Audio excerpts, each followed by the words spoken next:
വാൽരാമപുരത്ത് road കയ്യേറി stage കെട്ടിയ സംഭവത്തിൽ കേസെടുക്കണമെന്നാവശ്യപ്പെട്ട് പരാതി. പൊതുപ്രവർത്തകനും ഹൈക്കോടതി അഭിഭാഷകനുമായ കുളത്തൂർ ജയ്സിംഗ് ആണ് ബാലരാമപുരം പോലീസ് സ്റ്റേഷനിൽ പരാതി നൽകിയത്.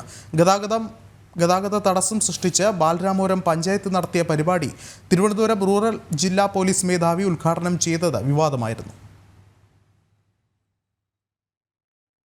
ബാലരാമപുരം ജംഗ്ഷനിൽ വെള്ളിയാഴ്ച ഗ്രാമപഞ്ചായത്ത് സംഘടിപ്പിച്ച ജ്വാല വനിതാ ജംഗ്ഷൻ പരിപാടിക്ക് വേണ്ടിയാണ് റോഡ് കയ്യേറി സ്റ്റേജ് കെട്ടി ഗതാഗത തടസ്സമുണ്ടാക്കിയത്. സംഭവം വിവാദമായിട്ടും റൂറൽ SP കിരൺ നാരായണൻ ഉദ്ഘാടനം ചെയ്ത പരിപാടിയുടെ സംഘാടകർക്കെതിരെ പോലീസ് കേസെടുത്തിരുന്നില്ല. ഈ സാഹചര്യത്തിലാണ് സർക്കാരിൻ്റെയും ഹൈക്കോടതിയുടെയും മാർഗനിർദ്ദേശങ്ങൾ അട്ടിമറിച്ച് റോഡിൽ സ്റ്റേജ് കെട്ടിയ സംഭവത്തിൽ പൊതുപ്രവർത്തകനും അഭിഭാഷകനുമായ കുളത്തൂർ ജയ്സിംഗ് പരാതി നൽകിയത്. വിഴിഞ്ഞം റോഡിൽ ബാലരാമപുരത്തെ പോലീസ് ഹെഡ് പോസ്റ്റിന് സമീപമായിരുന്നു പരിപാടിക്ക് വേണ്ടി സ്റ്റേജ് കെട്ടിയത്. സ്റ്റേജിന് താഴെ 100 മീറ്ററോളം ദൂരം കയ്യേറി കസേരയിട്ടതും ഒരു വശം ബാരിക്കേഡ് വെച്ച് മറച്ചതും ഗതാഗത കുരുക്ക് രൂക്ഷമാക്കി.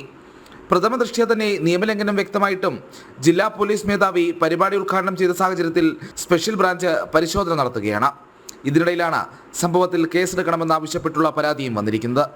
വഞ്ചിയൂർ ഏരിയ സമ്മേളനത്തിനായി CPM റോഡ് കയ്യേറി സ്റ്റേജ് കെട്ടിയത് ഹൈക്കോടതിയുടെ രൂക്ഷ വിമർശനത്തിനിടയാക്കിയിരുന്നു.